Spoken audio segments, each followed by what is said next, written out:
galera, beleza? Como é que vocês estão? Meus amigos, que dia confuso foi o dia de ontem, né? Logo no início da manhã surgiu aí o fato que tomou conta dos jornais e acabou pautando a imprensa, as redes sociais comentaram bastante, que foi o pedido de prisão do Milton Ribeiro, ex-ministro da Educação.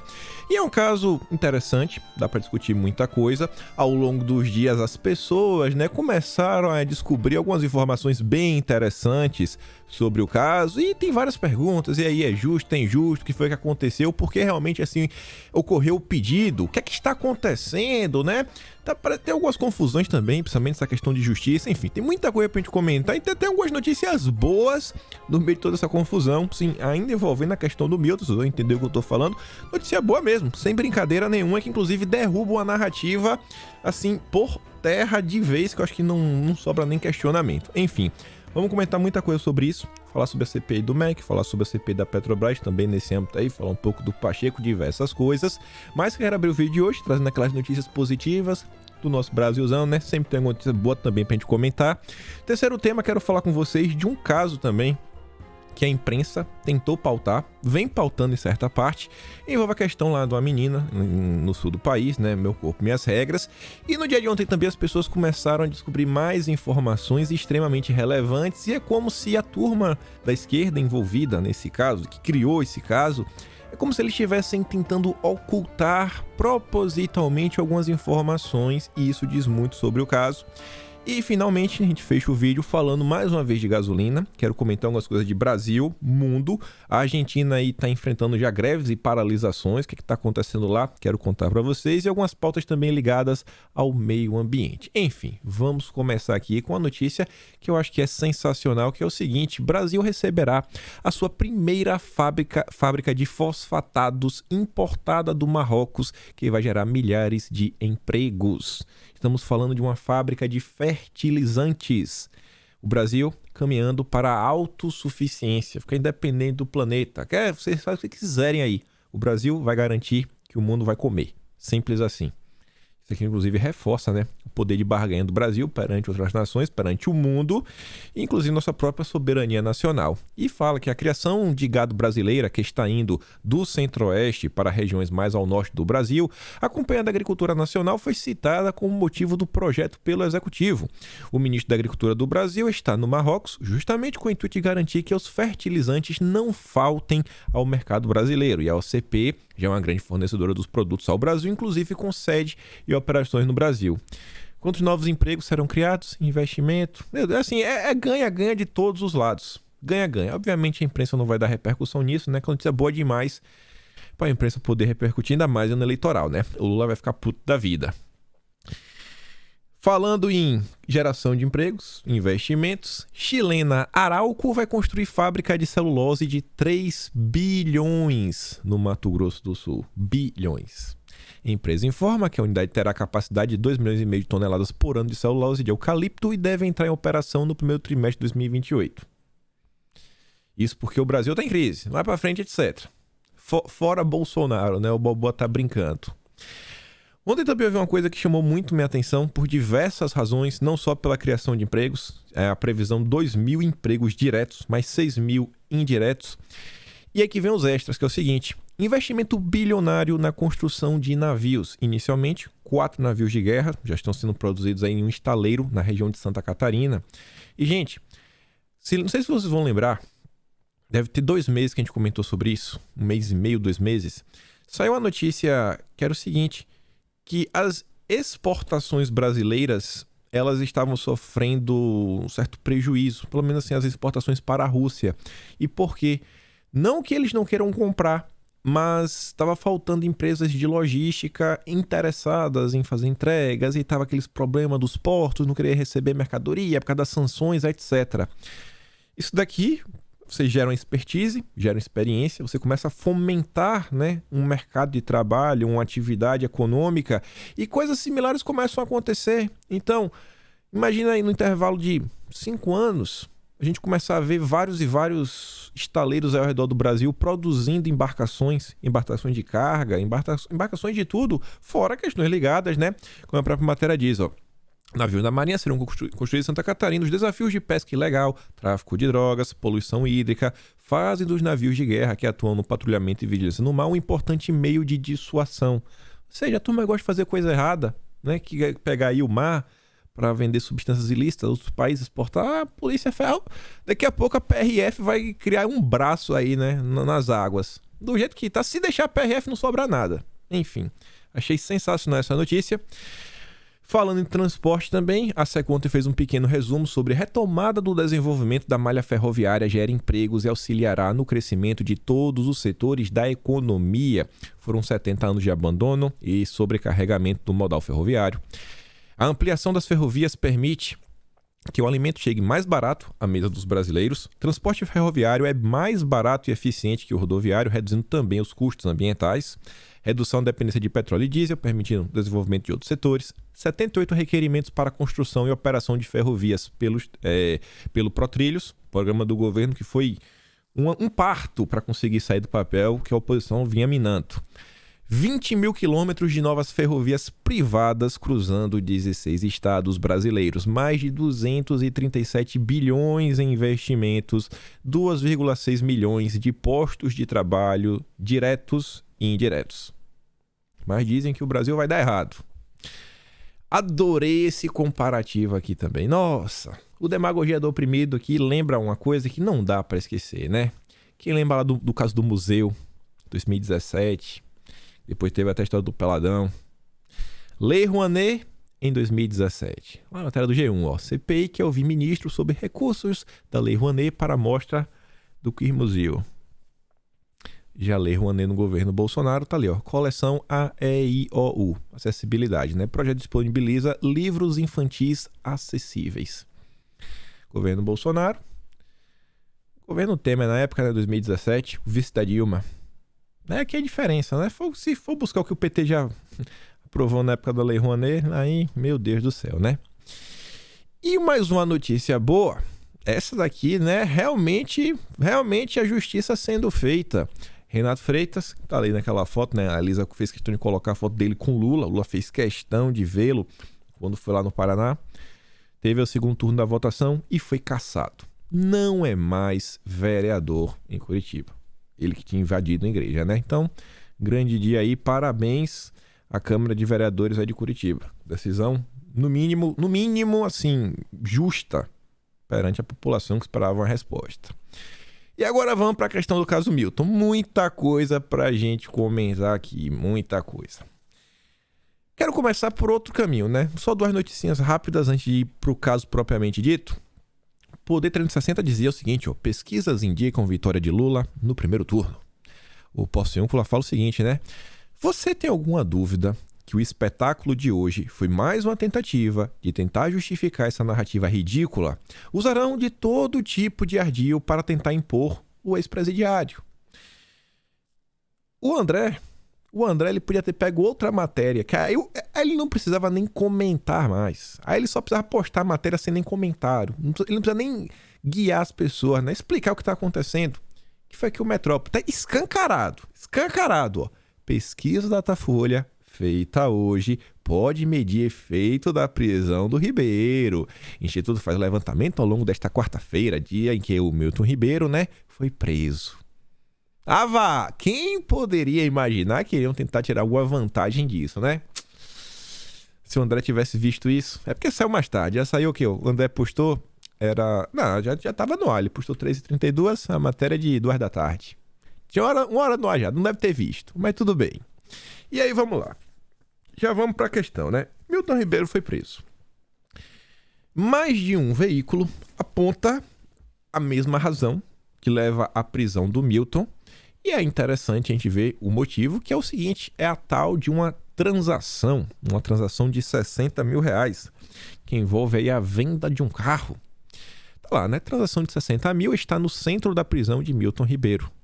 Preso pela Polícia Federal nesta quarta, O ex-ministro Milton Ribeiro reuniu documentos para justificar o recebimento de R$60 mil do pastor Arlindo Moura, também preso na operação sobre corrupção no Ministério da Educação. Em fevereiro deste ano, a filha do ex-ministro, Miriam Ribeiro, vendeu o carro modelo Kia Sportage, modelo 2016, para a filha do pastor Arilton Moura, Vitória Morim. A transação foi registrada no dia 21 de fevereiro deste ano. A transferência do dinheiro entre os personagens por hora é tratada pelos aliados de Ribeiro como elemento que detonou o alerta dos investigadores e pode ter levado à prisão do Milton. Está aqui a imagem, né, do Dutti, assinado, 60 mil. A própria matéria da Veja eu não coloquei porque nem ia caber, mas eu conto aqui para vocês. Fala o seguinte, que se você faz uma pesquisa aí, né, a LX, sites aí de venda de carro, inclusive vendeu com preço meio abaixo do mercado, um pouco abaixo, né? Então o Milton não sabe nem ser um bom negociador. Ou seja, você tinha um ativo, você tinha um bem, né, que valia um valor, você vendeu e você recebeu dinheiro por isso. Mas porque a pessoa que comprou está sendo investigada, isso é crime, não faz nenhum sentido. Não é que ele recebeu um dinheiro do nada e você fala, tá, você recebeu dinheiro de quê? De onde que veio esse dinheiro? Foi de favor? O MEC liberou algum tipo de verba? Aí o cara que recebeu a verba pegou 60 mil dessa verba e te deu de volta? Foi isso que aconteceu? Não. Ele vendeu o carro. Não é possível que foi isso que aconteceu que motivou a prisão. Bom, segundo Metrópolis, Milton... Essa aqui é interessante por um motivo. Olha que manchete safadinha. Milton Ribeiro recebeu depósito de 60 mil de pastor, veja documento. Aí você vê essa manchete. Vocês não, que vocês param às vezes para ler, né? A gente tá aqui, a gente vai além. Agora imagina o brasileiro médio. Recebeu o depósito de 60 mil. Ó, tá comprovado que ele recebeu dinheiro. Aí quando você vê o subtítulo, defesa do ex-ministro da Educação diz que depósito seria referente à venda de carro da mulher de Ribeiro para uma filha do pastor. E tem tudo, tem data da venda, tudo encaixa. Pelo amor de Deus. Por que não coloca no título que... Igual como também a matéria da Veja é a mesma coisa, a transação de 60 mil. Não é transação, irmão. Venda do carro. É a venda do carro. É a venda do carro. Para de tentar dar uma ideia que ele recebeu dinheiro. Que as pessoas perguntam, esse dinheiro veio de quê? Esse dinheiro veio de quê? É dinheiro de corrupção, é? Ele roubou verba do MEC? Das crianças? Das merendas? O que foi que aconteceu? Não. Já tenta, né? Ele conta uma meia-verdade. Existiu uma transação, mas ele não fala do quê. Ele conta depois. Pra quem ficar na manchete já... ficou capturado. Aí logo no primeiro parágrafo, uma movimentação suspeita na conta bancária de Milton Ribeiro foi indício determinante para a Justiça Federal decretar a prisão do ex-ministro da Educação. Isso é muito complicado, muito complicado. A CNN também traz mais algumas informações e agora são duas extras que aí vale mais uma reflexão, que é o seguinte... Investigação da CGU encontra movimentação financeira suspeita de Milton Ribeiro. Ou seja, quem encontrou essa movimentação, os 60 mil, foi a CGU. Se Bolsonaro controlasse a CGU, né, e quisesse, ele teria abafado tudo, a CGU não teria encontrado nada. É uma coisa realmente interessante, né? Mas vamos continuar. A investigação em andamento pela CGU identificou uma movimentação financeira suspeita do ex-ministro Milton, que foi preso pela Polícia Federal nesta quarta, o que acendeu alertas no time do órgão. E olha só, o achado veio há cerca de 3 semanas e mudou os rumos da operação. Mudou os rumos da apuração, desculpa. Uma fonte graduada com acesso aos achados da investigação diz que houve surpresa e que a equipe da CGU, desde então, trabalha para cruzar essa movimentação com outros indícios e a relação direta de Milton com os pastores. Vamos ver que se o Milton e os pastores tem mais alguma coisa, está recebendo dinheiro, recebeu umas moedinhas. Olha esse final agora. Até então, os cruzamentos feitos pelos desembolsos do FNDE, dinheiro público, e os municípios beneficiados não se mostravam prósperos. Ou seja, essa investigação ela estava rolando desde o meio para o fim do ano passado. Mais ou menos 6 meses. Fizeram diversos cruzamentos. Não acharam nada. Nada. Acharam a venda de um carro. Que não tem nada de legal. Um carro. Aí mudou. Ele está tentando cruzar. E Tem 3 semanas. Se já tivesse outras coisas, seria mais interessante. Mas tá aqui claro, ó, até então não tinha encontrado nada que realmente envolvesse desvio de dinheiro público, né? O FNDE e municípios beneficiados, vamos ver aqui se é alguma coisa. Mas o achado dos ganhos financeiros atípicos teve impacto decisivo na investigação, que ainda está em curso. Porque ele vendeu um carro. Que o carro, se ele vendesse para outra pessoa, era capaz de ter ganhado ainda mais dinheiro. É complicado, né? Isso aqui se chama lavajatismo. Defesa vai para audiência sem conhecer acusações contra Ribeiro. Já viram esse filme? O réu chega e não sabe nem por que está sendo acusado. Qual é a minha acusação? Não sei. Não sei. Qual o problema? Não sei, não me contaram. Mas não te contaram e tá advogado mesmo. O advogado não consegue ter acesso aos autos. E aqui a gente tá falando que, gente, justiça comum. Justiça comum. O magistrado deve liberar as informações somente nesta quinta, dia em que Ribeiro passará por audiência em Brasília.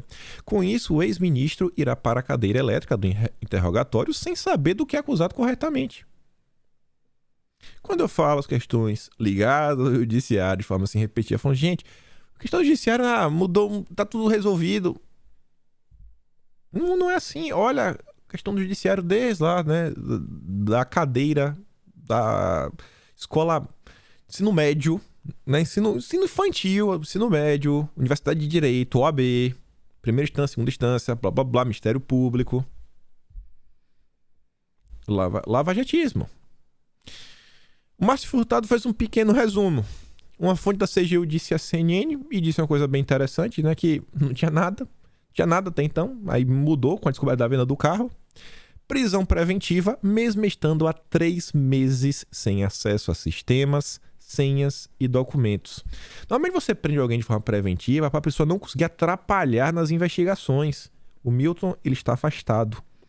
O Milton, ele tem residência fixa, as pessoas sabiam onde encontrá-lo. E não foi nem uma prisão domiciliar, não, preventiva. E ainda a defesa dele pediu, não, então vamos manter ele aqui em Santos, vamos manter em São Paulo. Não, vai ter que vir para Brasília. Prestar esclarecimento em Brasília, ficar preso em Brasília, sabe? Você vê, é uma questão, é uma pirotecnia, me desculpa, tá meio estranho nesse caso. A defesa não teve acesso ao inquérito, nenhum prefeito foi alvo junto. Também estranho, né? Porque assim, a gente tá falando de verbas, as verbas saíram em tese do FNDE para os municípios beneficiados. O Milton foi preso. Tá, mas se o Milton foi preso é que ele recebeu algum dinheiro meio estranho. Do quê? De onde? Deve ser de algum prefeito aí, né? Cadê os prefeitos? E sim, né? O Bolsonaro continua há 3 anos e meio sem corrupção. E aí, como eu falei pra vocês, ao longo do dia, algumas coisas interessantes começaram a aparecer. O juiz do caso, que determinou a prisão do Milton Ribeiro, se chama Renato Borelli e é o mesmo juiz que em 2020 determinou o uso de máscara ao presidente em locais públicos, sob multa diária de R$2.000. E o mesmo juiz, né, que aceitou uma queixa-crime de Tabata Amaral contra Sérgio Camargo. Então, um cara que já apareceu aí em um passado não tão distante.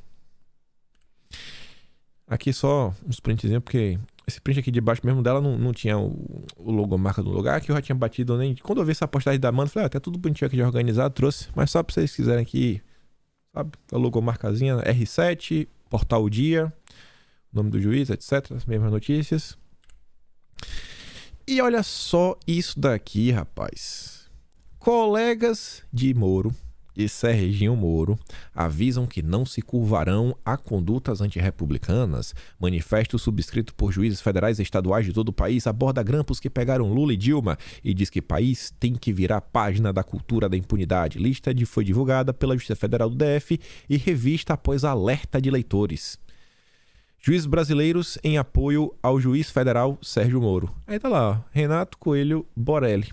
E essa ação, quando você para e olha, é tanto enxame, você vê que é uma ação que fica parecendo, né, para nós aqui, que somos leigos, que é muito mais midiática do que realmente, assim, com efetividade jurídica. Pelo menos com o que foi apresentado pela imprensa até então, né? Se fosse a questão só dessa aí, como falou, né? Veja, Metrópolis e CNN, se fosse a questão do carro. Então fica Fica meio assim, né? Agora sim, uma coisa é certa. Se der hoje, ao longo do dia aí, quinta-feira, o Milton for solto e falar, me desculpa, eu me atrapalhei, ele estava inocente, não vai mudar nada. Nada, porque o principal efeito já conseguiu, né? Agora a narrativa vai colar e vai ficar aí, né? Vixe, meu Deus do céu, pro resto dos dias. Ah, lá o governo Bolsonaro. E aí, corrupção, corrupto, bandido, ladrão. Usando a imprensa para você gerar, né, o fato político-jurídico. Olha quem apareceu ontem pra chamar Bolsonaro, basicamente, dá a entender, né, deixar no ar que Bolsonaro pode ser corrupto. O que mais eles estão escondendo? Hoje no Weintraub Sem Filtro, vamos contar o que ninguém vai comentar em outros canais, quem está por trás da prisão do Milton e o que mais vai acontecer no MEC. E depois posta a foto seguinte, não faltou aviso ou alerta, agora fica aí todo borrado, com a cara de tacho, cheirando a excremento, tentando explicar o inexplicável. Patatismo cultural, né? Você vê com uma pessoa que não conseguiu realizar seu plano aí de ser o candidato apoiado por Bolsonaro, aí realmente, né, a máscara caiu, que não sobrou nada. Inclusive virou um herói dos petistas, né? Tá lá o Zé de Abreu. Vão aparecer mais coisas, diz ex-ministro Abraham Weintraub. Bom, espero aí que ele tenha realmente muita coisa para mostrar. O que é que Bolsonaro falou sobre o caso? Ele concedeu ontem uma entrevista para a Rádio Tatiaia e em um determinado momento ele fala sobre o caso. Vamos ouvir a fala do presidente aqui rapidinho, um minuto. Tanto é corrupção zero no nosso governo.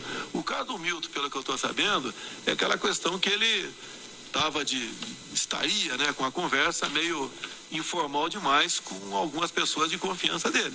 E daí houve denúncia que ele teria buscado o prefeito, gente dele, para negociar, para liberar recursos, isso e aquilo. Bem, o que acontece?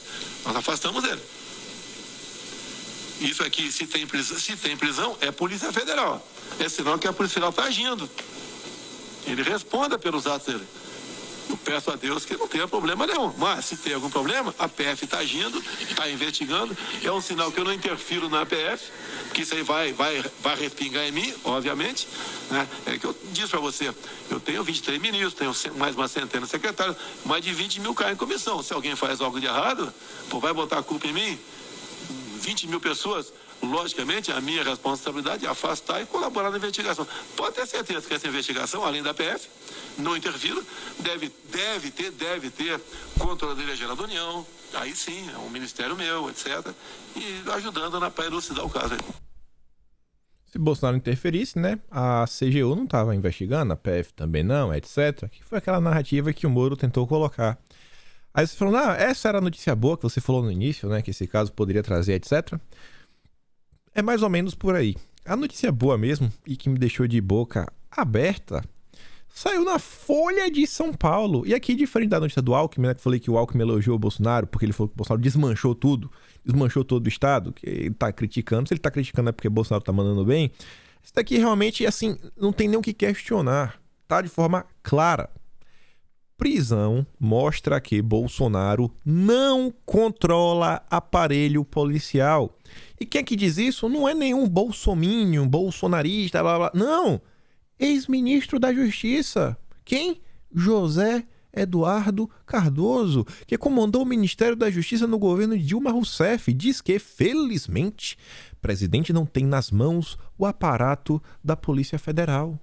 A prisão do ex-ministro da Educação, Milton Ribeiro, por suspeita de corrupção é uma demonstração de que o governo de Jair Bolsonaro não controla o aparato do Estado nem o aparelho policial. A gente está tendo que ouvir aí, principalmente, né, o pós-saída de Sérgio Moro, que Bolsonaro aparelhou a PF, Bolsonaro aparelhou e não deixa investigar, e não faz isso, não faz aquilo outro, não deixa. Tá aqui, ó. Ministro da Dilma. Isso é uma demonstração clara que Bolsonaro ele não tem gerência sobre a Polícia Federal. Acabou de vez agora aqui a narrativa.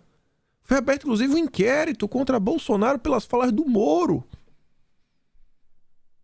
Ou alguém vai me falar agora que o José Eduardo Cardoso é bolsonarista.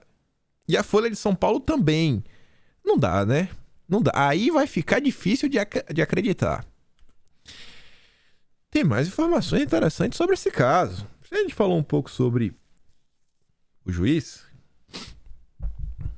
O que falar sobre a Polícia Federal, que a gente acabou até de falar que o Bolsonaro não comanda, não consegue aparelhar. Eu vou mostrar pra vocês a Jovem Pan. Mas eu falo, mas Jovem Pan é Bolsonaro, não sei o quê, né? Ela vem tentando se posicionar mais à direita. E depois vamos ver um comentário que segue a mesma linha da Jovem Pan sobre um jornalista do Valor, que é do Grupo Globo. Vamos ouvir primeiro a Jovem Pan. Maria Trindade, também recebi a mesma informação que foi passada a você, hoje checando com minhas fontes na Polícia Federal, de que tem sim um movimento de delegados da Polícia Federal insatisfeitos com o presidente Bolsonaro, não só por questão salarial, mas por posicionamento político mesmo. E que eles estão aprontando novas surpresas para o presidente da República. Por um lado, isso pode ser bom, né? Porque para o presidente tira a imagem de que ele esteja interferindo na Polícia Federal. Por outro lado, podem estar vindo aí armadilhas para Bolsonaro logo no começo dessa campanha eleitoral. E não para por aí não, tenha certeza, Serrão. Vem muito mais pela frente. Ah, mas... retaliação da PF, a Jovem Pan tá de brincadeira. É como eu falei pra vocês. Isadora Peron, repórter do jornal Valor Econômico, Grupo Globo. Antes, no Estadão. Não sou parente da Evita. Não sei nem quem é Evita, nem enfim. Ela falou o seguinte, ó. A operação de hoje, que prendeu o ex-ministro da Educação, me lembrou de uma conversa que eu tive com um delegado da Polícia Federal. Perguntei se eles iam fazer alguma paralisação, já que estava claro que o presidente Jair Bolsonaro não iria cumprir a promessa de dar reajuste para a categoria. Ele respondeu que, muito pelo contrário, porque a Polícia Federal incomoda mais quando trabalha mais, não quando cruza os braços. E a gente fica assim, né? Ela que tá falando, me lembrou. Ela falou que essa conversa foi há algumas semanas, não hoje, né? A gente fica aí, não sabe. Mas você junta isso, junto com a informação da Jovem Pan, você fica meio reflexivo, né, sobre o que está acontecendo. Ontem, né, ele não perde a oportunidade, né? O Pacheco, ele tá cada dia melhor. Madruga trouxe aqui essas duas postagens, que são duas falas do Pacheco. Primeiro de anteontem, dia 21. Ao se manifestar contrário a CPI da Petrobras, né? O Pacheco defendeu a criação disso, daquilo outro. CPI da Petrobras, Pacheco é contra. É a matéria de ontem. O presidente do Senado, Rodrigo Pacheco, diz em entrevista que o Colégio de Líderes poderá analisar a criação da CPI do MEC. A da Petrobras não, a do MEC é de boa. Esse Pacheco tá demais, né? G1 trouxe aqui mais algumas informações, que é o seguinte. Pacheco diz que, se pedido cumprir todos os requisitos, a CPI do MEC será instalada. Durante coletiva de imprensa, né, falou que se o requerimento para a criação da CPI cumprir todos os requisitos, a comissão parlamentar de inquérito será instalada. Abre aspas, né? Ele fala um monte de groselha e blá, blá, blá, blá. E aí no final ele fala, ó, cumpridos os requisitos, toda e qualquer CPI será instalada. É o Pacheco, né? Até não deve ter superado o fato aí que perdeu a vice pro Alckmin. O Kassab tentou emplacar o Pacheco por diversos momentos e não foi pra frente. Segundo o Pacheco, o escândalo no MEC é grave e o governo e o ministério precisam apresentar explicações, porque ele vendeu um carro. Um carro, é sério, um carro, gente. É um carro. O cara vendeu o carro que ele tinha e ele recebeu o valor compatível. Pessoal, olha só. Não é que o cara tinha sei lá, um Fusca. Não é que o Milton tinha um Fusca e ele vendeu esse Fusca por R$500 mil. Ah, esse R$500 mil que eu vendi um Fusca. Não! O cara recebeu 60 mil numa Pajero que vale mais. Abre aspas. Esse episódio precisa ser suficientemente esclarecido porque ele tem contornos de grande gravidade. Ele vendeu um carro. Obviamente que isso tem, além do impacto jurídico, também um grande impacto político. Ah, isso tem, né? A gente vai falar impacto eleitoral. Para o presidente do Senado, as prisões são um fato relevante. para a criação da CPI, mas não determina a instalação da comissão. A exigência da CPI é de um fato determinado que precisa ser narrado, sobre o qual haja a mínima justa causa, a mínima prova, mínimos indícios em relação a esse fato. Aí o indício é o quê? A venda de um carro. A questão de uma prisão preventiva, que pressupõe algumas coisas que são indícios de autoria e materialidade, acaba evidentemente sendo fato relevante para a consideração da CPI. A prisão preventiva, por causa da venda de um carro, mas não necessariamente determinante para a instalação da CPI. A turma da oposição já começou a se movimentar, conseguiram as assinaturas. E uma coisa que me chamou a atenção é, mais uma vez, né, a naturalidade. A esquerda, ela não precisa esconder nada. Ela faz tudo assim, né? Assim, de forma aberta. Porque não vai dar nada. Então, o Alessandro Vieira falou o seguinte, ó, já temos as 27 assinaturas para a CPI. Então, tesoureiros, já me arrependi. É falar os perfis da esquerda, lá do Twitter, né? E, em geral, podem começar o aquecimento para entrar em campo. Um dos maiores aprendizados da CPI da pandemia foi a importância da participação popular. Aí, né, aí pode, aí é do bem. Agora imagine se fosse a CPI da Petrobras, conseguindo a assinatura, vê um deputado da direita, aí ele marca alguns perfis das redes, né, de pessoas que estão no Twitter, o YouTube, o jornalista, ó, pode se aquecer, vai preso. No dia seguinte está preso, gabinete do ódio ali está caracterizado.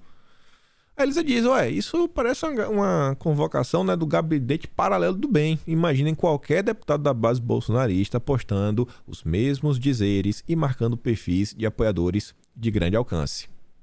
Aí era milícia, era isso, era matéria na Globo, matéria no Fantástico, especial, cadeia no dia seguinte. Lá vem o Sakamoto, né, eleitor do Lula. Se instalada, a CPI do MEC será pesadelo para o governo Bolsonaro. Então, assim, ó, sabe, tá com a faca e o garfo na mão, sabe, botou aquele avental, né, tá ali, tá, agora vai, agora a gente vai tratorar, né, agora vai, Lula. Respira aí, Lula, respira que a gente vai, vamos juntos. Por outro lado, a CPI da Petrobras, né, tem uma galera contra. O Boboté diz, eu já queria a CPI da Petrobras. Depois de ver quem se opõe, estou quase viajando para Brasília, acampando em frente ao Congresso para que iniciem logo. Eu ainda tô assim meio coisa. CPI da Petrobras, até onde ajuda, até onde não ajuda. Mas conforme eu vejo notícias como essa daqui que o Carlos trouxe, né? Saiu na UOL. Após reunião, PT se posiciona contra a abertura de CPI da Petrobras na Câmara. Se o PT é contra, então tá me forçando a ser a favor, né? O PT tá me forçando a ser a favor. Se ele é contra, eu tenho que ser a favor, não é possível. Isso não posso estar do lado do PT. Uma coisa interessante, né? O Pacheco é tantos fatos, que é o seguinte, olha só. A Petrobras ela fez o reajuste no dia 17. O preço do barril do petróleo no 17, ele fechou em queda. E fechou a $109. Se vocês olharem aqui o gráfico, né, ele tá caindo ali. E nesse momento, né, esse aqui eu peguei esse valor aqui assim, aqui eu grifei um valor de outro dia, mas aqui embaixo que seria o valor que eu peguei em torno de 7 horas da manhã dessa quinta-feira, dia 23 de junho, ele já estava na faixa de $103. Ou seja, em comparação à sexta, que já fechou em queda, caiu mais ainda. Em vez de 109, está 103. Aí o especialista diz, ó, o preço do petróleo bruto caiu 6,5% agora em $103. Isso aqui foi ontem, o preço manteve. O valor do barril do petróleo estava no dia 8 de junho, a data americana não investe, né? O dia com o mês, por isso que está o 6 na frente, estava $122. Ou seja, se a Petrobras resolveu ajustar os preços porque o preço estava em 122, o preço agora se encontra em 103. Isso é uma redução de mais de 10%. Dá uns 17% mais ou menos. E aí? A Petrobras vai reduzir 17%? Porque o preço caiu, né? E aí? O preço só faz subir? Assim, a gasolina sobe, a Petrobras reajusta. A gasolina cai. Aí quando a gasolina sobe de novo, a Petrobras reajusta. Mas não já reajustou lá atrás? Vai botar mais um reajuste? Com base em quê? A Petrobras está esculhambando. A gente vem comentando que tudo que é possível o governo vem fazendo para tentar aliviar o impacto da inflação, gerar mais empregos, resolver o impasse dos combustíveis. E o Pacheco? Voucher a caminhoneiros e aumentar Vale Gás dependem de estudos sobre vedação eleitoral. Não, tem que ver isso daí, né? Eleitoralmente, pode, não pode. Não é assim, olha só, ele não tá preocupado com o aspecto econômico. Não, a gente tem que ver essa questão do voucher, porque isso daí pode impactar na economia. Pode tirar dinheiro que a gente não tem, a gente não tem dinheiro para pagar, vai aumentar a inflação, sei lá, qualquer coisa. Não, ele não tá preocupado com a economia. O Pacheco está preocupado, tem que ver a eleição, hein? Tem que ver se vai prejudicar o Lula. O Pacheco tá demais. O Pacheco tá demais. Tudo que faz, ele joga contra. Ele tá do lado dos governadores, ele tá contra o povo brasileiro, né? Dia sim, dia também. E só pra gente fechar esse tema e avançar aqui. O vídeo de hoje é o episódio 973. Então, acho que tá bem claro o meu posicionamento na lei lá do doutor. Vim observando algumas notícias nos últimos dias. Não vou criticar nem nada aqui. Só deixarei o meu pedido de esperanças. Esperanças que é o seguinte, né? A chapa, o Tarcísio vem conversando com várias pessoas. Ninguém se elege sozinho. Essa é a coisa mais óbvia do mundo. Do mesmo jeito, tem inclusive Bolsonaro. Vem demonstrando aí que o candidato dele ao Senado tem uma tendência, pelo menos ele apoiar assim, né? Mais coisa, o Datena até então. Tenho certeza que é um candidato que várias pessoas torcem o bico. Entendo aí quem não quer apoiar, etc. Não vou fazer também ficar fazendo campanha da Datena nem nada. O Kassab, o Tarcísio agora vem tendo reuniões, tá se contando até com a turma do Kassab. E aí você fala, você acredita na imprensa, etc. Bom, segundo a matéria aqui, eu nem coloquei ali a logo, a matéria do Globo. O pessoal do Globo procurou o Kassab, procurado. O Kassab confirmou que a campanha do ex-ministro bolsonarista ofereceu o cargo de vice para o PSD. A tentativa de acordo ocorreu em uma reunião entre Kassab, o Ramu e o Tarcísio na semana passada. Inclusive o Ramu é que está sendo cotado aí para ser o vice do Tarcísio. Eu só espero que sim, que o Tarcísio ele entenda da importância que é a campanha dele em São Paulo, a necessidade inclusive de reduzir a rejeição que Bolsonaro tem, diversas coisas, tem que trabalhar alinhado ao governo, etc. Entendo também, da mesma forma que Bolsonaro vai, o PST, o Kassab, tem inúmeras prefeituras em São Paulo, se não me engano é o país que mais tem prefeituras, etc. Mas assim, espero que ele entenda o seguinte, até então, ele é o candidato à direita com maior chance de vitória. Espero que não fique só, quero mais apoio aqui em São Paulo. Olha o Pacheco aí, por exemplo, né? Não custa dar um toque assim, Kassab. Ajuda aí, né, irmão? Ajuda aí, né? A gente pode compor aqui. Política no final do dia tem que dialogar, tem que acontecer um diálogo, mas pensa em Bolsonaro também. Fala, mas dá uma ajuda lá com o Pacheco, né? Pelo menos fala pra Pacheco aí ajudar que o povo pague menos no combustível. Só pra ele não jogar contra. Fala só pro Pacheco ficar parado. Se ele não atrapalhar, já tá bom. É só isso. O nome que vinha sendo ventilado antes aí da campanha do Tarcísio era Rosana Vale, Rosiane do Vale, uma coisa dessa. É um nome aí que também não me agradava muito. Eu entendia, a chapa do Tarcísio estava em busca de um nome também que pudesse agregar um pouco mais, era uma mulher, etc. Eu vi o pessoal comentando do entorno do Tarcísio que o perfil ideal seria, sei lá, uma mulher que fosse ou da saúde ou da segurança pública, porque são dois setores que falam bem com as demandas da sociedade. São Paulo, principalmente, vem passando uma onda de violência. Você ter alguém na chapa ligada à segurança pública pegaria muito bem. Saúde também, na questão de pandemia, etc. São aquelas escolhas para tentar agrupar a mesma movimentação que vem sendo na imprensa sobre Bolsonaro, Tereza Cristina, também tendo a movimentação de Bolsonaro por isso daí. E é isso, né? O nome anterior ficava meio assim porque tem assim um pezinho meio no feminismo, a candidata anterior. Essa aqui a gente fica meio assim, Kassab. Ninguém fica muito feliz, né? Só espero que tenha muita sabedoria no que tá fazendo, pelo amor de Deus. Pensa em Bonorinho, só isso. Mas vamos continuar. Vamos falar aqui um pouco da esquerda. Um caso que já tinha chamado minha atenção, a gente já tinha comentado, mas também surgiram... Primeiro surgiram perguntas, e depois das perguntas surgiram respostas, né? As perguntas movem o mundo. E é o caso da menina, menina mesmo, né? Por 11 anos. Que o Intercept joga esse caso na imprensa e começa a falar, né? Que ela foi violentada, aquilo outro. E aí a juíza não permitiu que ela fizesse meu corpo, minhas regras. A procuradora também, o Ministério Público já tá indo. O Alexandre Padilha do PT já representou na justiça. Aquela confusão, né? Que a esquerda adora fazer. Aí ontem eu vi essa postagem aqui. O Otávio, ele traz a matéria do Globo que diz o seguinte, ó, entenda o que aconteceu. Entenda, né? Eu até achei que era do Matheus Leitão, que adora escrever o entendo. Ele adora contar pra você o que, é que realmente tá acontecendo, né? Contar a versão dele dos fatos. Aí o Otávio, ele não fica na manchete, ele foi ler a matéria, ele foi tentar entender. Ele diz, eu achei que o padrasto ou alguém de convivência que fosse autor do crime. Até porque a menina não ficou em casa, né? Tiraram da casa dela porque a possibilidade de sofrer aí, mais alguma coisa, outra. Então assim, não é o padrasto? E aí? Mas pelo que diz na matéria, ela voltou pra casa e o padrasto não tem nada a ver. E nenhuma matéria, sabe, não fala sobre mais ninguém.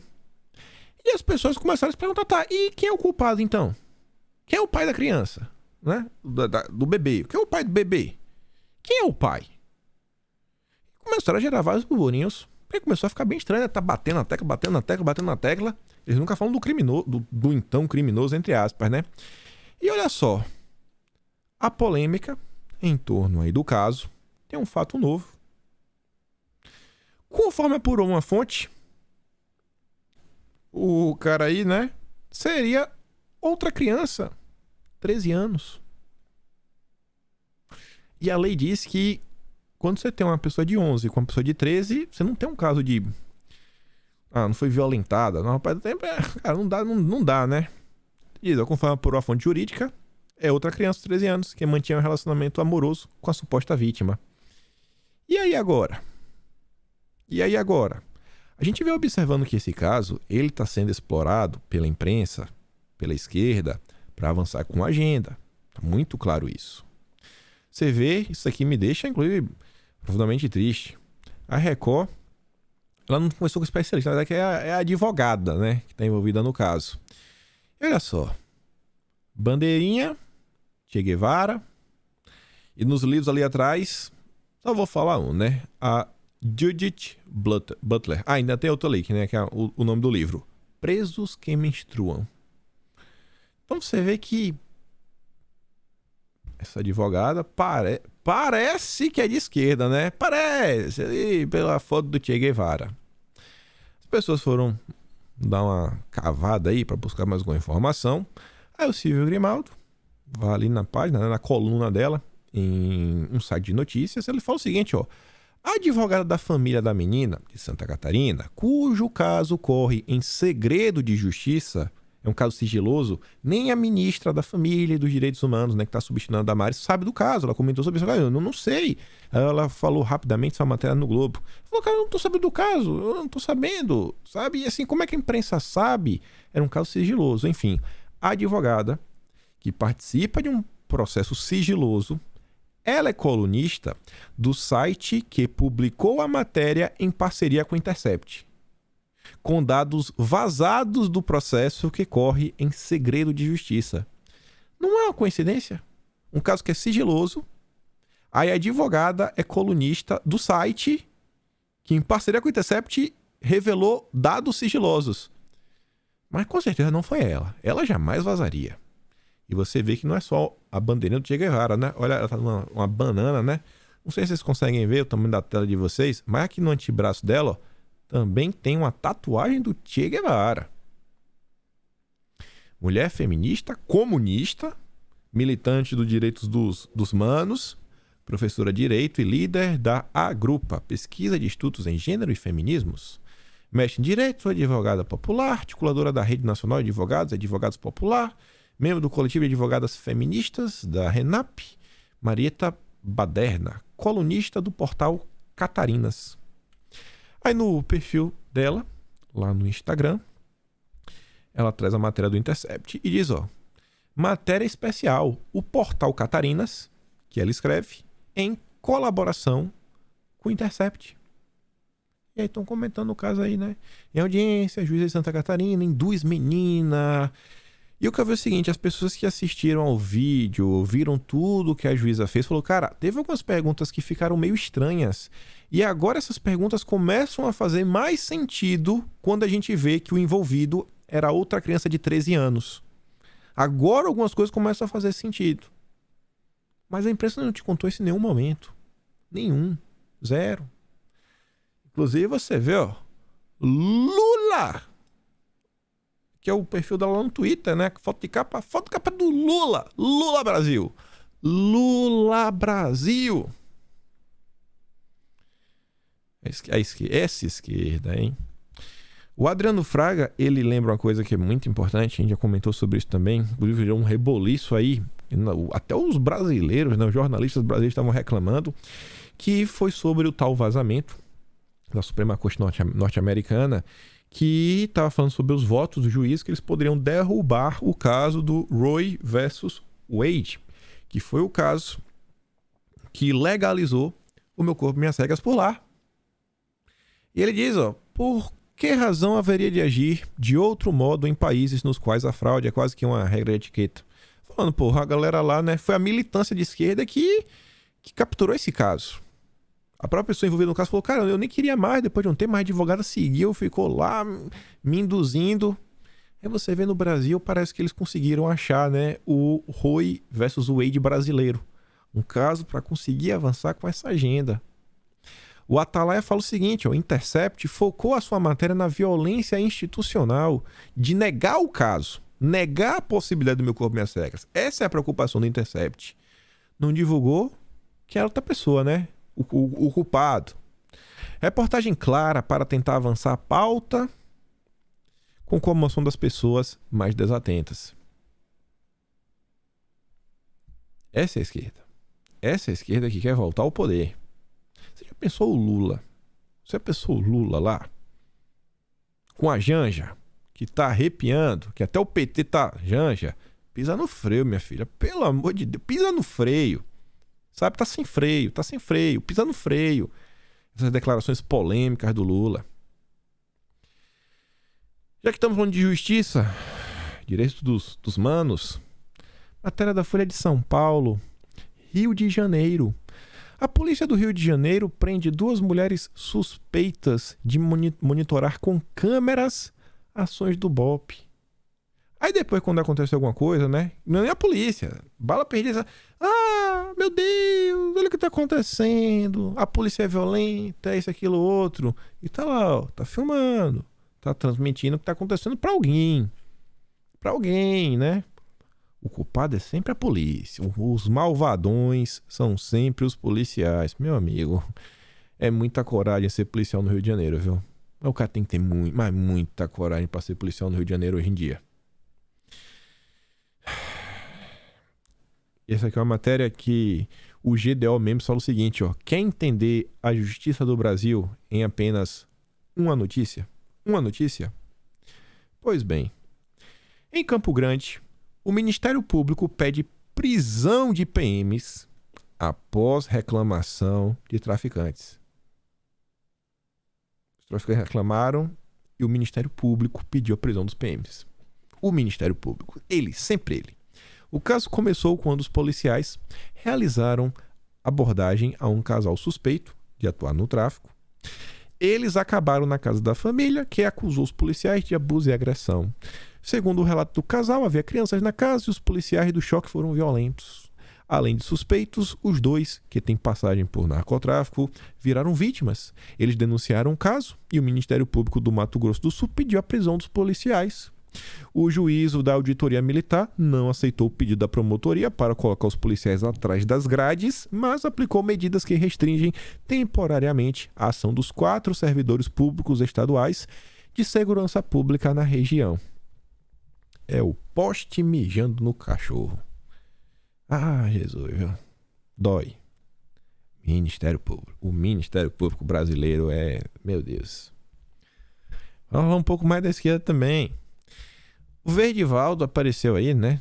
Você vê na Folha de São Paulo, falando o seguinte, que o Davi Miranda é alvo de mentiras e preconceito de petistas após apoiar Ciro Gomes. A ala mais radical do PT, que agora ataca, só tinha elogios a meu marido e a mim na época da Vaza Jato. O PT, né? Muito tolerante. E o Noblar? Sua vez vai chegar. Essa é do bem, né? É do bem. Vai chegar. Isso aqui é uma ameaça? Isso aqui é uma ameaça do bem? Não sei, né? Isso daqui. Não basta criar narrativas. Tem que pagar para as narrativas serem promovidas. O Guilherme Amado, né, tá aí, né? O Teixeira diz, ó, tentando recuperar a credibilidade, né? Tá promovendo o tweet. E aí falando o seguinte, ó, Bolsonaro precisa do segundo turno para criar farsa da eleição roubada. Se perder a eleição no primeiro turno, Jair Bolsonaro terá que ir contra as centenas de outros candidatos eleitos. É mole, gente. Por que Lula não é ovacionado nas ruas? Simples, porque as pessoas não gostam dele. Essa é a resposta. Nem vou ler mais o resto. Isso daqui. Isso daqui é a cara. É a cara do. Isso aqui é a pior parcela da sociedade. Porque o cara que é de esquerda, você sabe que ele é de esquerda. Ele não vai te surpreender com a malvadeza. Você sabe o que ele é capaz. Aí vem o N.O.Z. Cooker, amigo do Moro, viajou com o Moro para a Alemanha, um membro extraoficial do MBL, amigo do Nando Moura, fizeram cursos juntos. Arthur Duval ano passado, no curso de Política 2.0, no ano de 2019. Tava no Congresso MBL recente, vendo ele gentil. Nossa, só a turma sensacional. Não contem comigo para eleger o populista de direita nem o de esquerda. Não contem comigo para eleger o que gosta de milícia nem o que gosta de bandido. Vamos focar no legislativo, onde faremos oposição ferrenha aos dois. Se o segundo turno do pesadelo se concretizar, meu voto será nulo. Na boa, um político que defende voto nulo, ele não merece receber nenhum voto. Nenhum voto. Porque ele defende voto nulo. Então não vote nele. Vote. É sério, tem uma narrativa que é ridícula, essa questão da milícia. Pessoal, a gente tá em 2022. Desde quando estão falando isso daí? Cara, qual é a ligação? Até eu tento entender por que eles dizem que Bolsonaro gosta de milícia. Eu tento entender. Eu não consigo achar nenhum tipo de justificativa. Mas eles estão aí desde, sei lá, 2017 falando isso daí. Bolsonaro. Ai. E dá tempo pra gente comentar aqui, né? De algumas coisas. Vamos ver até onde dá pra gente comentar. Quero passar muito de hora, não, mas estamos aqui ainda 52 minutos. A gente já comentou isso aqui ao longo do dia de ontem. Mas é aquela típica manchete que chama atenção, né? É tipo aquela do Metrópolis. Eles não contam a verdade na manchete. Eles contam a meia-verdade para tentar induzir as pessoas. Estados vão, né, à justiça contra a lei do ICMS único sobre combustíveis. Não é isso que os estados estão fazendo. Aí tá falando, tradução. Governadores, não é o estado não se mexe, quem se mexe são governadores, são pessoas, ou seja, os governadores vão à justiça impedir redução do imposto cobrado sobre combustíveis. É isso que está acontecendo. Aí troca governadores por estados, tira a questão do combustível, bota no ICMS, bota assim, contra ICMS único, né? Aí o cara assim, não sei nem o que é. Aí depois quando o Bolsonaro reclama, mas não mudou nada. Por quê? Porque o Bolsonaro está culpando os governadores, eu não sei. A Globo não me diz. A Globo me diz que a culpa não é do governador. A Globo me diz que a culpa é de Bolsonaro. Sobre os combustíveis, a Argentina, que serviu de exemplo por muito tempo, principalmente por Guga Chakra, que batia no peito, também teve a turma da CNN. Eu lembro que teve uma jornalista que viralizou uma época falando: nossa, como é bom ter um presidente, se referindo lá ao Fernandes.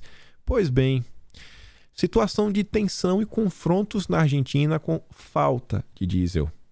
Não é que tá caro e não consegue comprar. Não tem diesel.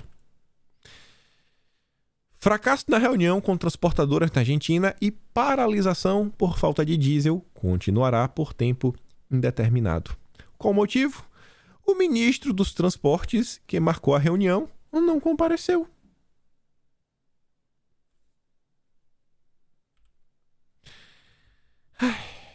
Aí o Amazônia Azul, não faz isso, não bota a Globo em mau lençóis, né? Ele pegou a matéria do G1 e para desmentir, né? Ele fala, não é possível que colocaram este motivo de paralisação, o valor do diesel. Não tem nada a ver com preço.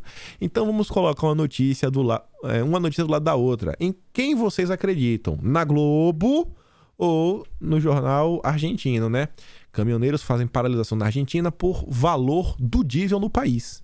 Aí tá na falta de gasolina, né?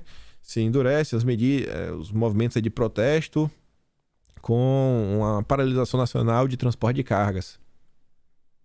Mas para você ver como as coisas a informação tão desencontrada que depois o G1 foi desmentido pelo próprio Grupo Globo, né? O Valor Econômico. A Argentina tem paralisação nacional de caminhoneiros. Aí você vê embaixo, ó, a Argentina tem paralisação nacional de caminhoneiros por falta de diesel. Não tem, acabou. Parabéns aí, o comunismo, por onde passa, sai destruindo tudo. E ontem, o BIDE, ele apareceu aí num discurso falando o seguinte: para reduzir preços, o BIDE anuncia a suspensão da cobrança de imposto dos combustíveis. O presidente americano pediu que empresas repassassem desconto ao consumidor. Não é momento de lucrar. BIDE apelou aos governadores para que também cortem impostos. Ora.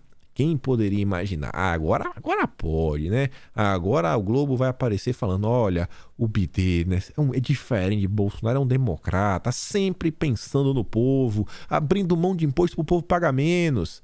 E jamais vão falar, né, que Bolsonaro já zerou o imposto federal aí há ano. Já tem mais de ano. Falando no BIDE, isso aqui vale a pena prestar atenção, viu? Crise chega ao Wall Street. JP Morgan demite centenas de funcionários. Algumas empresas brasileiras vão também aparecendo aí, demitindo a galera.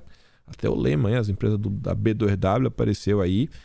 O pessoal está comentando assim, notícias ligadas à crise.